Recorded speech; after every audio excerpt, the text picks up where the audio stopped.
Se 90% dos seus atos diários é coração e não emoção, então você imagina o que é conduzir uma vida só na cognição, só achando que o pensamento por si só é suficiente, só achando que a razão, que o lógico, que o explicável é suficiente. Sabe por que o número de depressão, que o número de suicídio, que o número de desesperança está aumentando e aumentando assim de forma assustadora? Não é por causa de isolamento de Covid-19, não é porque o povo estava acostumado a sair e decidiu ficar em casa, não é por isso, não. É porque nós estamos surdos à voz dos nossos corações, a gente não quer ouvir isso mais. E a gente não quer ouvir porque tem um conhecimento que está se espalhando por aí, dizendo que você não precisa mais escutar isso. Que se você escutar os grandes filósofos, os grandes sociólogos, que se você escutar os grandes cientistas, que se você estiver antenado para as últimas tendências da internet, se quiser conhecer o mundo, fique antenado aí o tempo todo, porque as últimas tendências estão passando diante de seus olhos ali o tempo todo. Se você estiver antenado com o mundo, fique tranquilo que está tudo certo. O que a sabedoria compartilha com a gente? Se o Senhor não for centro, se a coisa não começar com Ele, como fundamento, como alicerce, sobre o qual você vai edificar a sua casa, está escrito aí: em vão trabalham aqueles que a edificam. Você percebe a relação de Deus como centro? E a responsabilidade que cada um tem aqui no edificar a família? Deus é o centro. Mas quem é que trabalha na edificação da família? São os membros dela. Cuidado com aquele negócio, né? Deus escolhe para mim aí a Rebeca, ou escolhe para mim aí Cuidado com esse negócio, o Isaac. Cuidado com esse negócio. Ele não vai escolher para você, não. Vai, pastor, se eu disser para Deus escolher, Ele escolhe. Vai, não. Não vai por quê? Não vai porque você casa e aí dá zebra. Porque certamente vai dar zebra. Vai. São duas pessoas diferentes, criadas em ambientes diferentes, com personalidades diferentes, que nunca vão deixar de ser pessoas singulares, que se encantam um pelo outro, que se apaixonam um pelo outro, que passam a amar um ao outro, que decidem estabelecer uma aliança em que os dois vão compartilhar as suas vidas um com o outro, e que vão fazer isso durante o restante dos seus dias. Acha que vai ser fácil? Ilude não. Se estiver pensando, vou casar, vai ser só maravilha, bênção, não se iluda. Começar bem, tranquilo, todo mundo feliz, glória a Deus, mas depois você cai na real. Que real, pastor? Você cai na real que você é um, que o outro é outro, que aquela ilusão que você criou em relação ao outro, né? Perfeita. Essa aqui, para anjo só falta asa e auréola na cabeça. Você percebe que seu anjo come, você percebe que seu anjo amanhece às vezes irritado, você percebe que seu anjo, naqueles momentos críticos, né, da menstruação, que esse anjo fica com os hormônios assim à flor da pele. E que esse anjo que, durante o namoro, nesse período, preferia, assim, se isolar e manter certa distância, né, para não te ofender, que ele vive agora debaixo do mesmo teto e que não dá mais. Você percebe que esse cavalheiro com quem você se casou, esse cara que você acreditava assim, um príncipe encantado, por isso que minha mãe, desde cedo, contava aquelas historinhas do príncipe encantado que vai libertar a esposa, blá, blá, blá, a menina que está lá na torre, não é? Você percebe que esse príncipe que você fantasiou, ele, ok, é um príncipe, não é? Mas não é encantado, não. Você percebe que esse indivíduo aí, ele tem algumas características que Ele traz da sua vida, da sua existência, que talvez não te agradem tanto. Mas eu não sabia que esse cara fazia um negócio que eu odeio, que é deixar a toalha molhada em cima da cama. Pensa assim numa mulher que fica butina, né? Que fica irada de ver um negócio desse. E claro que os dois vão se adaptando, né? O menino, depois de muito ouvir, vai ter que se educar e aprender. Vocês vão lidando. Mas a construção de um lar, a construção de uma família, é um exercício que dura, sabe quanto tempo? Sei, pastor, já foi dito que os casamentos eles se dissolvem quando tem que se dissolver nos primeiros 5 anos e que depois o negócio vai de vento em popa. Continue acreditando que vai ser bênção para você. Porque aí você vence os 5 primeiros e a coisa fica mais tranquila. Mas esse é um exercício que dura, sabe quanto tempo? Tem tempo para durar, sabe quanto? Você disse no altar, quando é que esse compromisso ia durar? Você disse assim, até que a morte nos separe. E não adianta orar para Deus acelerar as coisas. Deus, encurte o tempo, porque esse tipo de oração não funciona. Eu vou até aconselhar você a não fazê-lo, porque é possível que se você entrar por essas vias, Deus diz, cada vez que você orar para eu diminuir 1 ano, eu vou aumentar 1. Cada vez que você disser diminua 1, eu aumento 1. Então esquece. Essa estratégia não funciona. Isso vai durar a vida toda. A edificação de uma casa, a edificação de um lar, é um trabalho que dura a vida inteira, É por isso que o sábio Salomão, ele começa dizendo para a gente, se Deus não for centro, se os dois não estiverem inclinados para Deus, se os dois não forem submissos a Ele, se os dois não forem dependentes dEle, vai dar ruim. Está dito aí, ó. Se o senhor não edificar a casa, em vão trabalham aqueles que a edificam. Ah, pastor, beleza.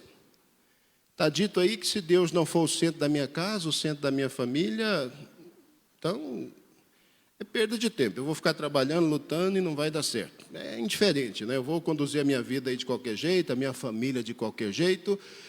E talvez, pastor, seja até por isso que tem tantas famílias se desfacelando assim, não é? Porque se o senhor não edifica a casa, é vão o trabalho dos edificadores? Quer dizer, o pessoal está perdendo tempo em fazer o serviço ali, então talvez seja por isso. Que tem tantos divórcios e recasamentos, e divórcios e recasamentos, e divórcios e recasamentos.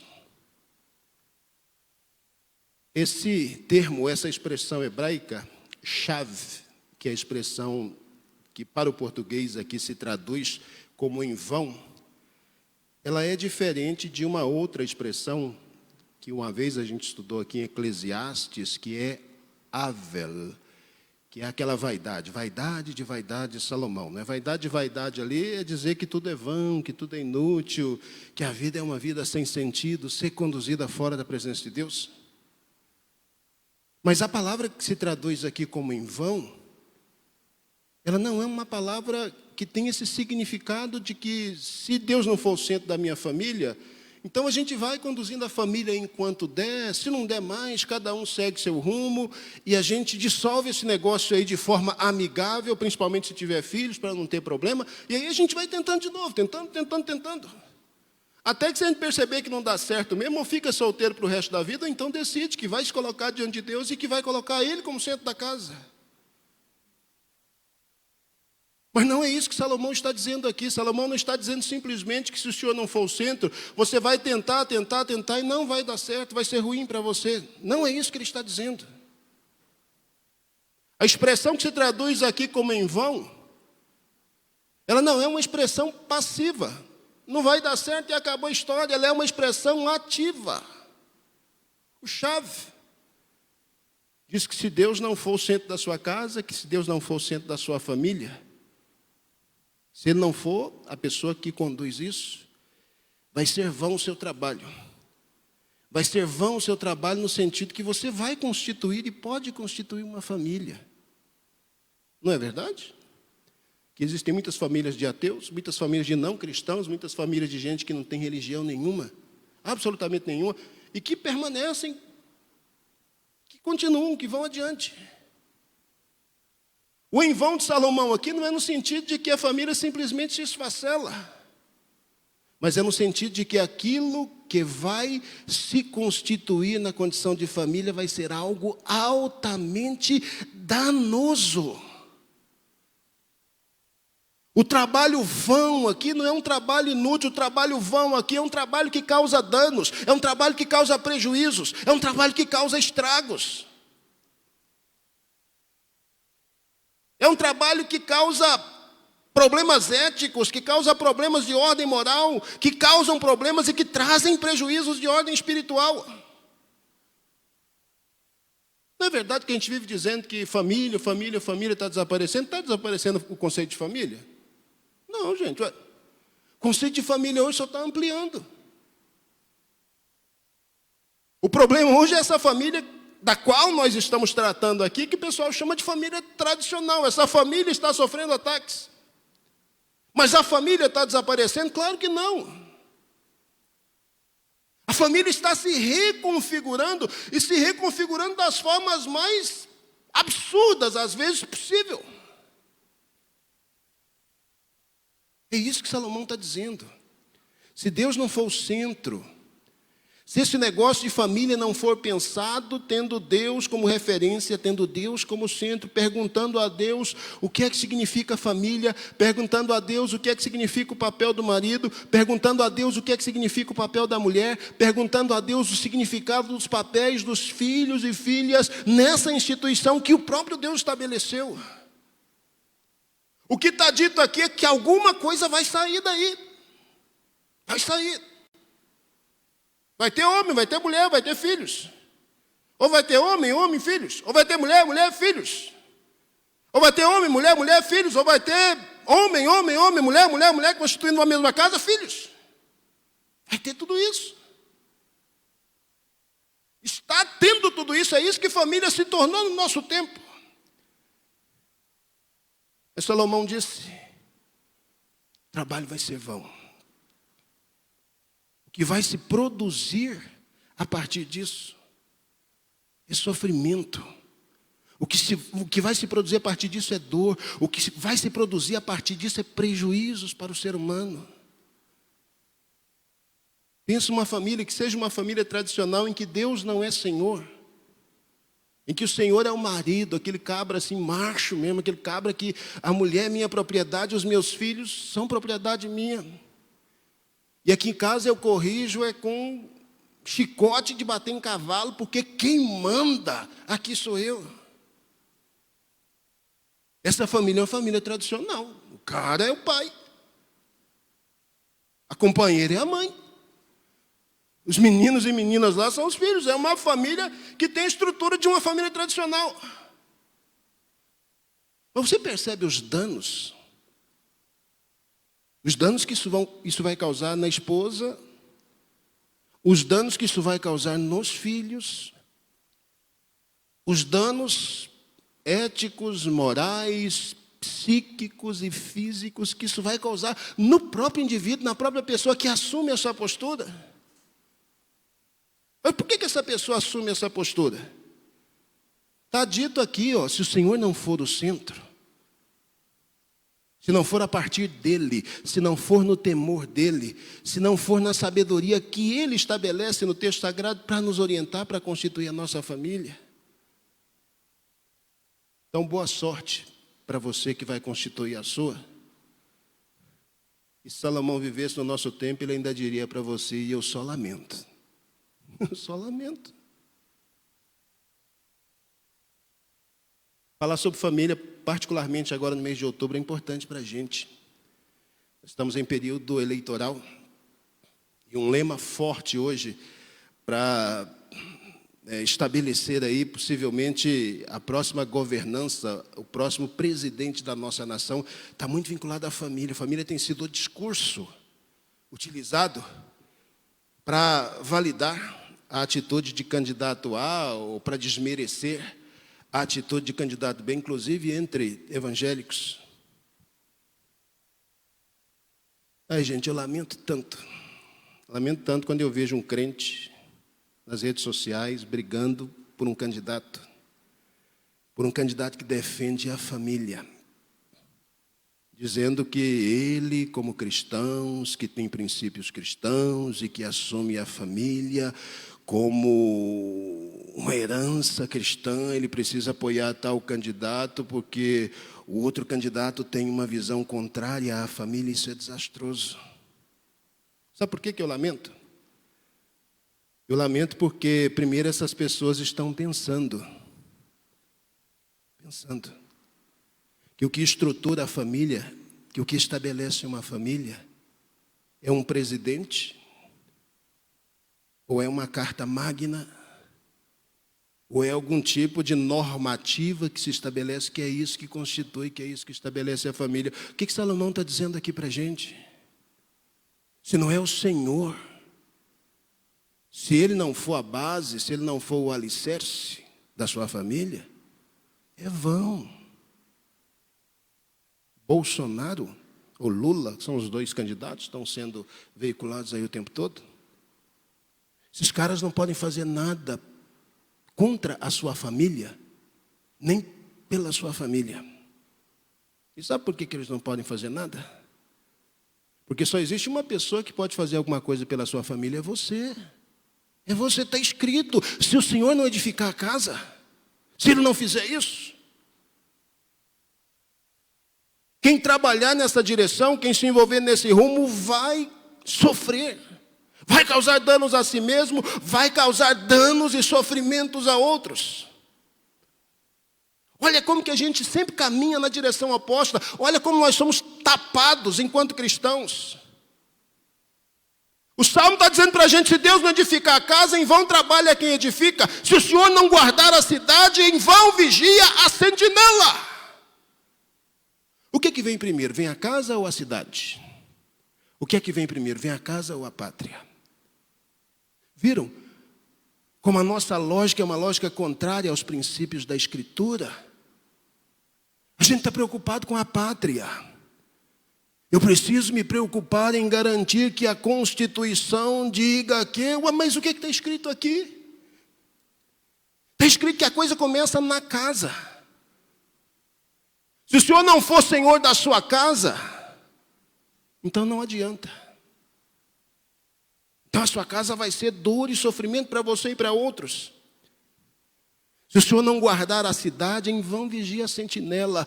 A nossa esperança, a nossa expectativa está em gente, em homem. Nós nos esquecemos que se o Senhor não guardar a cidade, em vão vigia a sentinela. A coisa começa em casa. A segurança tão ansiada que a gente tem pela sociedade, uma sociedade melhor, mais justa. Isso não se consegue.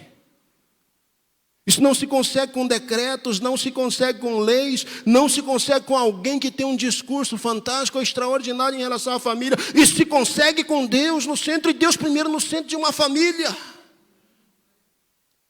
Uma cidade, ela é constituída por um grupo de famílias.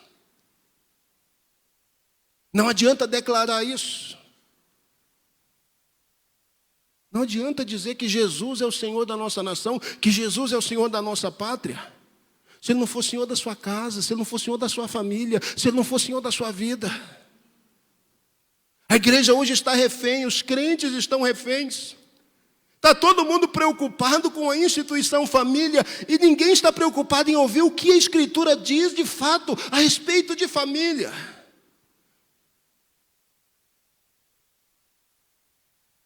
Sabedoria está dizendo para a gente que no ato de constituir uma família, a gente precisa fazer uma escolha primeira. E a escolha é, eu preciso colocar um fundamento aqui. Qual será o fundamento? Será Deus ou eu mesmo e a outra vamos tentar aí, seja o que Deus quiser? Se o Senhor não edificar a casa, Em vão trabalham aqueles que edificam. E se o Senhor não guardar a cidade, se não for Ele a estabelecer a lei, se não for Ele a estabelecer a ordem, se não for Ele a estabelecer a paz, olha o chave aparecendo aqui de novo, ó. Em vão vigia a sentinela. Não é que se um ganhar, de repente, ele não pode escrever um monte de coisas, valorizando, preservando a instituição família. Não é isso que está sendo dito aqui. Que se Deus não guardar, então é bobagem qualquer coisa que se faça. Não é bobagem, não. Mas se ele não for centro, toda ação humana, todo esforço humano, ele vai ser mais maléfico do que benéfico. O Salmo 127 começa dizendo isso. Deus precisa ser centro da nossa família. Eu estou aqui hoje falando só com famílias. E eu quero falar só com você, com a sua família. Tem um monte de gente aqui me escutando, possivelmente uma série de pessoas estão nas suas casas escutando também. Mas eu não estou falando aqui para o grupo de famílias da Igreja de Deus em Vila Rosa. Eu estou aqui para falar só com a sua família. Sabe por quê? Porque cada família é singular, cada família tem que fazer essa escolha, cada família tem que andar de acordo com esse princípio. E é só isso que importa, é só isso que interessa. Quer ver como que isso que vai sendo dito aqui é problemático? Olha o verso 2. Inútil, chave, aparece aqui uma outra vez. Inútil vos será levantar de madrugada, repousar tarde, comer o pão de dores. Vai ser inútil trabalhar dia, noite e madrugada, de segunda a domingo, tentando conquistar uma vida melhor. Tem problema, pastor? Deus tem alguma questão com esse negócio de trabalhar? Tem não. Ele até incentiva mesmo a você trabalhar, se esforçar e correr atrás mesmo. Mas olha o que está sendo dito aqui, ó. Inútil. Ah, eu acho que não é inútil não, pastor. Eu conheço tanto crente que deixou a fé, largou de vir para a igreja para trabalhar de segunda a segunda. O cara tinha só uma charrete, ia para a igreja de charrete. Se o senhor vê o carrão do ano que esse irmão está andando hoje, pastor, então eu acho que a Bíblia está enganada. O inútil aqui não é no sentido de que você vai trabalhar e não vai ganhar nada, não. Claro, se você trabalhar feito burro ou burra de carga, você vai conquistar muita coisa. Mas o inútil aqui, novamente, é no sentido de que isso vai ser prejudicial para você. Vai matar a sua alma, vai matar a sua espiritualidade. Isso vai silenciar o seu coração. Você vai ser uma pessoa de muitas posses. Vai ser uma pessoa que vai viver uma vida, humanamente falando, confortável. Mas e a sabedoria, o coração, esse negócio que a gente está impulsando aqui dentro?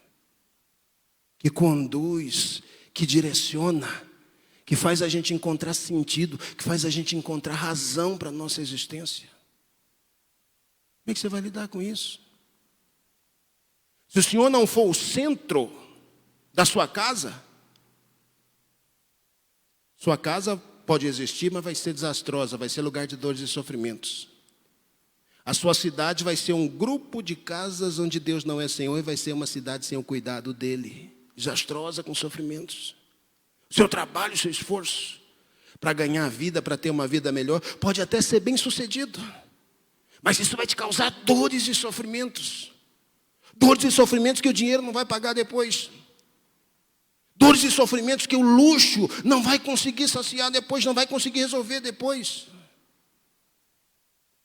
É tão interessante a leitura da sabedoria de Salomão que é trazida a nós, que ele diz, pois assim dá a ele, Deus, aos seus amados, o sono. Olha a diferença, não é? Se ele for senhor da sua casa, se ele for senhor da sua vida, ele vai conduzir você, ele vai guiar você. É possível que você tenha que trabalhar muito como qualquer outro também, tenha que fazer as mesmas coisas que os outros fazem. Mas você vai contar com o auxílio, com a ajuda daquele que dá a você o sono, daquele que permite que você viva um dia de cada vez e que você desfrute de cada dia de uma vez. Ele vai te dar essa chance, Ele vai te dar essa possibilidade. Essas pessoas que o salmista está dizendo aqui, que colocam Deus como centro da atenção, elas são chamadas aqui de seus amados. Você vai ser amado de Deus, você vai ser amada de Deus. Sua família vai ser amada de Deus. A cidade em que muitas famílias que têm Deus no centro, como aquele que guia, como aquele que rege, vai ser uma cidade amada de Deus. O seu trabalho, o seu esforço, o suor do seu rosto, ele vai ser recompensado por Deus. Então, primeiro a gente tem as exortações, nos 2 primeiros versículos, depois a gente tem uma série de promessas para quem decide colocar Deus como centro. Olha a primeira delas no verso 3. Eis que os filhos são herança do Senhor, e o fruto do ventre, o seu galardão. Nada mais fora de propósito do que uma palavra dessas para os dias em que nós estamos vivendo, não é mesmo? No mundo em que o conhecimento é que reina e que a sabedoria já não fala mais ao coração, isso aqui é quase um insulto. Você dizer que filho é presente que Deus dá, imagina se Ele decidisse me dar um castigo, né? Se o filho é presente, se o filho é herança dele, imagina se Ele decide me dar juízo. Qual a perspectiva que as pessoas têm sobre filhos hoje? Filho é estorvo. Estorvo. Casais jovens que não tiveram seus filhos ainda, estou estimulando ninguém a sair tendo filho à torta e direita, não, porque depois vem o problema, vem a luta, vem a tribulação, e você diz, maldito a hora que eu fui naquele seminário de família que o pastor disse que... Mas escutem, me escutem. Casais jovens. Tá, não tem que casar hoje e amanhã ter uma renca de filhos, não. Mas se vocês decidirem que não vão ter filhos, pelo menos por um momento, decidam pelas razões corretas. Decida pelas razões corretas. Por que não vai ter filho? Porque filho vai me atrapalhar. Não vou poder viajar mais, não vou poder assistir o filmezinho que eu gosto. Meu corpo vai ficar todo estragado, né? Aquela tribulação toda, descabelada, aquela mulher com olheira, aquela tribulação. Não, eu estou tão bonitinha. Deixa passar assim mais uns 30 anos, eu tenho 20 hoje. Eu até vi falar que tem uma mulher que tem 55 anos, uma atriz, que engravidou agora. Olha que beleza, né? Aproveitou a vida. E agora vai desgraçar ela com filho. Então, pastor, se eu tiver que desgraçar a minha vida, deixa assim para eu fazer isso quando a minha autoestima já estiver assim lá embaixo, e eu olhar para mim mesmo e disser, só tem esse trombolho aí mesmo, então vamos ver se a gente arruma pelo menos um para ficar como herança. A nossa visão a respeito da paternidade e da maternidade, ela vem mudando de forma radical, e ela vem mudando porque o conceito de família mudou. Porque o conceito de família mudou. Porque Deus não é o centro mais das nossas casas. Deus não é o centro mais de nossas famílias. E aí a gente edifica uma família com outro fundamento. O que a psicologia diz sobre pais jovens de filhos? O que a sociologia diz? E você vai buscar alguma fonte, algum referencial. O pessoal diz que é mais saudável. A ciência diz que... Mas o que é sabedoria? O que a Bíblia diz a respeito dos filhos? Ela diz que filhos são herança do Senhor. Ela diz que filhos são possibilidades que Deus dá a você de gerar santos, de gerar salvos, de gerar gente que pode espelhar da forma mais absoluta possível a imagem e a semelhança de Deus que está sendo restaurada através de Cristo Jesus em você, esposo, em você, esposa. Filhos são presentes que Deus nos concede. Filhos são herança. Filhos são dádivas que Deus nos concede. Hoje eu estava lendo um artigo que parece que foi publicado ontem, numa rede social, numa revista famosa e tal de notícias, falando de uma nova tendência que surgiu nos anos 80 na Suécia e que dos anos 80 se espalhou na Europa e que a partir dos anos 2000 tem se fortalecido muito, inclusive aqui em terras tupiniquim, inclusive aqui no Brasil, né? Que é a tendência que as famílias estão assumindo agora de criar os seus filhos sem gênero. Criar os filhos sem gênero. O que é criar um filho sem gênero? É os pais, desde que os meninos nascem, assumir um compromisso de não levar em conta o sexo biológico dessa criança. Então, não interessa se nasceu menino ou se nasceu menina. Se biologicamente falando, ele tem um sexo ou outro que o distingue. O que interessa é que, durante o período em que essa criança foi cuidada, depois durante a primeira infância e durante a segunda infância e na adolescência, nós nunca vamos nos referir a essa criança de acordo com o seu sexo biológico. Então, se ele for menino, nunca vai ser chamado de menino, nunca nós vamos utilizar o artigo definido o ou ele para referir-se a esse menino.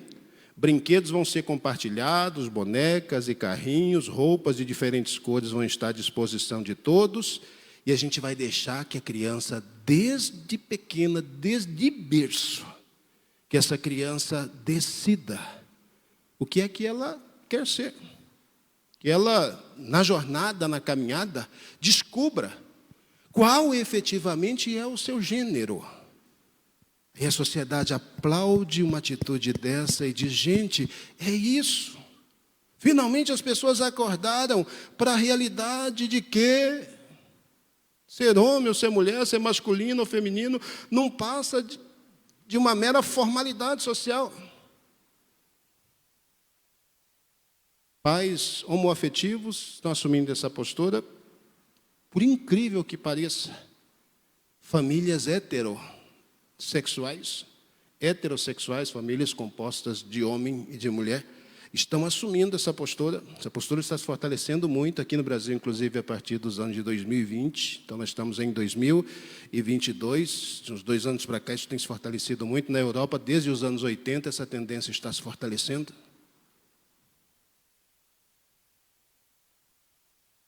Lembra do que é que o primeiro versículo disse? Se o Senhor não edifica a casa, vai deixar de existir casa? Não, vai não. Se ele não for centro, pode ficar sossegado que casas serão edificadas, que famílias serão edificadas. Mas se ele não for centro, outra coisa será centro.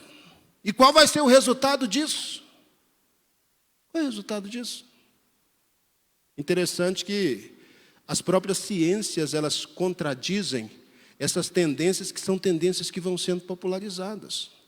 Por exemplo, em determinado período do desenvolvimento biopsíquico de uma criança, ela passa por uma fase, ela passa por um momento, lá nos primeiros anos de vida, que é o momento em que essa criança ela tem a necessidade, isso é uma necessidade, de imitar.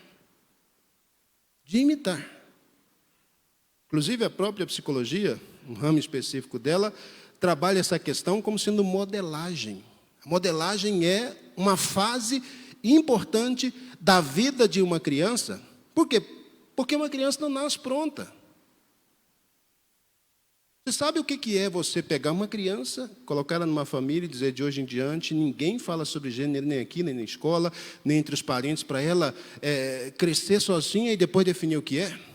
É como se o seu filho acabasse de nascer e você fosse num lago cheio de crocodilos e colocasse essa criança envolta numa fralda bem no cantinho ali e ficasse de longe, olhando e dizendo, cada um tem que aprender a se defender dos perigos que o cercam. Então, meu filho, minha filha, eu vou ficar de olho aqui. E eu peço a Deus, se for crente, ainda tem coragem de dizer isso, né? Eu peço a Deus que cuide de você, porque cada um, você sabe o que é que vai acontecer. A mídia não pode noticiar isso. Existe uma normatização, inclusive vinculada à Organização Mundial de Saúde, em que esse tipo de dado não pode ser veiculado. A gente sabe que todos os dias acontecem suicídios e muitos suicídios. E a mídia ela fala de todo tipo de tragédia que acontece. Mas você já deve ter percebido que a mídia raramente ela faz menção a suicídio. Raramente, só se for um caso assim que não tem como correr, que ela faz menção a suicídio. Não é permitido veicular números vinculados a suicídio. Só quem trabalha na área da saúde e lida diretamente com esses dados é que sabem disso. A última década, ela está sendo marcada por suicídios de crianças e de adolescentes, numa proporção que nunca se conheceu na história. As crianças e os adolescentes, elas estão dando cabo da sua própria vida, dando cabo da sua própria existência. Sabe por quê? Porque num momento, numa fase em que elas precisavam dessa modelagem, em que elas precisavam de alguém para se espelhar, em que elas precisavam de alguém para copiar, para aprender os primeiros passos ali, até o momento em que ela tivesse condições de avaliar, isso serve para mim, isso não serve para mim, isso é bom para mim, isso não é bom para mim. Essas crianças simplesmente foram privadas de uma das questões mais importantes na formação da sua vida. E a mídia é tão perversa, gente, mas tão perversa, que elas dizem para nós, pais, e para vocês, está errado você dizer para o menino que ele é menino e você dizer para a menina que ela é menina. Está errado. Você não pode modelar. A psicologia diz que pode. O senso comum da ciência diz que não, porque tem interesses aí que precisam ser defendidos. Agora, quando você manda seu bebê lá para a creche, a criança é modelada lá. Vocês já viram que não existe meio termo? Ora, se você não pode dizer é menino e é menina, e você pode dizer não diga que é menino ou não diga que é menina, ué, gente, o que nós estamos fazendo? Nós estamos deixando de ensinar aquilo que a gente acredita? Estamos permitindo que outros lá fora ensinem aquilo que eles acreditam. Seus filhos, os meus filhos, eles não são acidentes de percurso. Eles não são o fardo da decisão que nós fizemos de viver juntos debaixo do mesmo teto. Eles não são isso, eles não são desgraça, não são tragédia. Não são a cruz que você precisa carregar por causa dos seus muitos pecados. Filhos são herança do Senhor, filhos são presentes que Deus coloca nas suas mãos para você cuidar. Você está preocupado com o futuro do nosso país? Eu não estou. Você está preocupado se Lula ou se Bolsonaro vai ganhar? Eu não estou. E não estou por quê?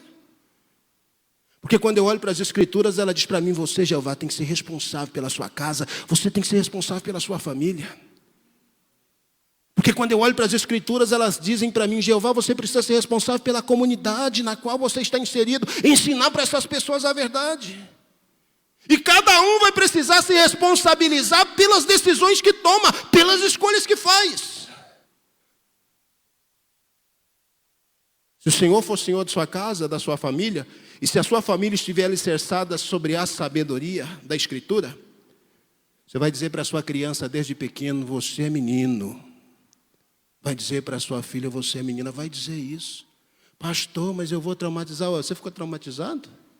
Pastor, mas tem tantos casos. Olha para a sabedoria é milenar. Você sabe há quanto tempo a sociedade ocidental entrou nessa neura e desconstruiu as identidades de todo mundo? Isso não tem nem 100 anos, gente. Isso começou, essas tendências aqui nos anos 60, 70 do século XX. Não tem nem 100 anos que essas neuras começaram a entrar nas nossas cabeças e que esses discursos começaram a eclodir. Volte dos anos 60 até Adão e Eva lá no Éden e você vai perceber o que a sabedoria está dizendo. Acorde. Por que eu disse que falta hoje sabedoria e a gente é muito preso a conhecimento? Porque conhecimento é só racional. Só o aqui e agora é o que vale, é só o que importa, é só a dor e o sofrimento do outro aqui, do jeito que ele a manifesta, e ninguém quer saber de absolutamente mais nada. Mas o que a sabedoria do coração diz? Sabedoria do coração diz que você é muito mais do que cabeça, que você é muito mais do que um burro ou uma burra de carga que tem que ficar trabalhando e ganhando e suprindo necessidade financeira de alguém. Sabedoria da Escritura diz que você foi criado em imagem e semelhança dele para a glória dele. Sabedoria da Escritura diz que você foi criado para ser presenteado por Deus com filhos. E aí o Salmo termina dizendo que esses filhos que Deus te dá, eles são como flechas na mão do valente. A flecha ali era uma arma, não é? Uma das armas mais eficazes para atacar e para se defender. Seus filhos vão ser flechas na mão do valente, seus filhos vão ser flechas que vão ser atiradas à distância, e lá na frente, eles vão se levantar a partir daquilo que você ensinou e vão dizer: a Deus em Israel tem Deus, tem, eu creio.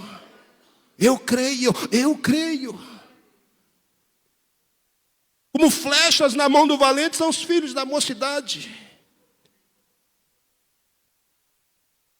Bem-aventurado é o homem que enche deles a sua aljava, porque eles não serão envergonhados, eles não serão confundidos quando falarem perante os seus inimigos. Você morre, mas alguém continua para além de você, dando a mesma declaração, dando o mesmo testemunho, mantendo a mesma fé. Quem é o alicerce da sua casa? Estou falando com crente. Quem que é o fundamento? Sua casa está alicerçada ou está fundamentada em quê? É Deus? Se é Ele, ontem, anteontem já foi dito, hoje à noite certamente será dito, então tem muitas coisas que a Bíblia diz sobre você. Mas hoje, o que Deus colocou no meu coração para compartilhar foi apenas isso. Quem é o fundamento, o alicerce? É só isso que interessa. Se o fundamento estiver certo, correto, então a Escritura tem informações mais do que suficientes para te ensinar dia a dia. Agora, se ele não for o fundamento, se ele não for o alicerce, eu só lamento, né? Que Ele tenha misericórdia de você. Pai, no nome de Jesus, eu quero louvar o Teu nome, porque eu posso estar aqui na igreja, porque eu posso compartilhar essas verdades com o Teu povo. Estou falando aqui com rapazes, moças, adolescentes, jovens casais, pais e mães que já constituíram as suas famílias e que já tiveram seus filhos e filhas. Eu quero te pedir uma coisa, Deus, em nome de Jesus, ajuda cada lar, ajuda cada família a se decidir nesse momento. Essa é uma decisão simples que cada um precisa tomar. Ou o Senhor é centro, ou o Senhor não é o centro. Não tem segredo. Ou a gente diz que o Senhor é centro da nossa casa, é centro da nossa família e permite que o Senhor a edifique, que o Senhor a conduza. Ou então, Senhor, ou então, Salvador bendito, nós vamos estar condenando as nossas casas, as nossas famílias, ao sofrimento, à dor, ao desespero. Nós vamos estar condenando a nossa sociedade ao sofrimento, à dor, ao desespero. Deus, ser gracioso, ser misericordioso, tenha compaixão das nossas vidas. Nos ajuda, Senhor. Nos ajuda a reconhecer o Seu senhorio. E ajuda com que cada família individualmente, com cada família pessoalmente, com que cada família particularmente, assuma nessa manhã uma posição diante de Ti. Eu não tenho que me preocupar com a posição das famílias brasileiras, mas eu preciso me preocupar com a posição que a minha família vai ocupar diante de Ti. Porque no dia do juízo a Tua palavra diz que o Senhor vai julgar cada um individualmente, pessoalmente, particularmente. Tenha misericórdia de cada um de nós, Deus. Em nome de Jesus.